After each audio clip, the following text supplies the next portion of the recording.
Ndugu, jamaa, marafiki, wavulana, wasichana, wazazi, walimu na kila mmoja ambaye ananitazama asubuhi hii njema, karibuni sana katika ulingo huu wa Kiswahili ili tuweze kujifunza zaidi ya tujuavyo.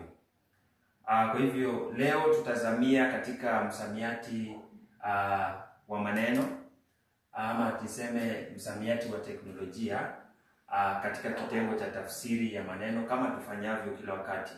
Kwa hivyo leo nataka kuzama katika teknolojia kwa sababu teknolojia imekuwa hasa imekuwa ni kama hali ya maisha. Kwa hivyo neno la kwanza ni AI.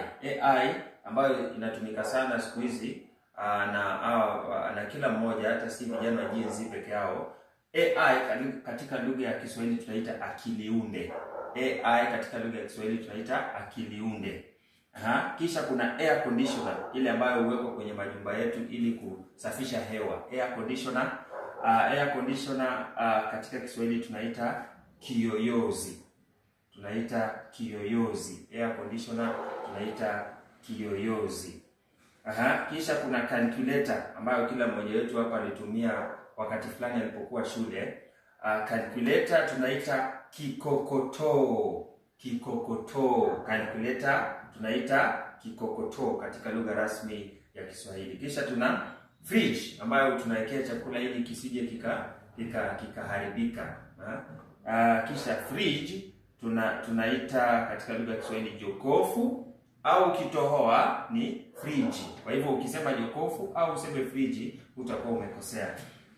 Kisha microwave, ile ambayo tunatumia ili kukanza chakula, yani kuipasha moto, pasha moto ili uweze kula kwa raha mstarehe. Microwave tunaita kiokeo au tanuri ya miale.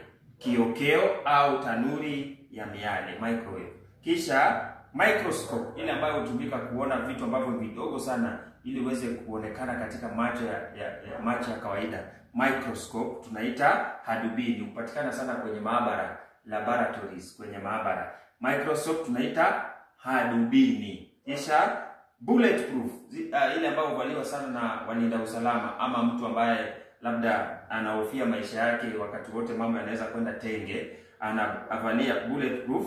Bulletproof katika lugha ya Kiswahili tunaita deraya.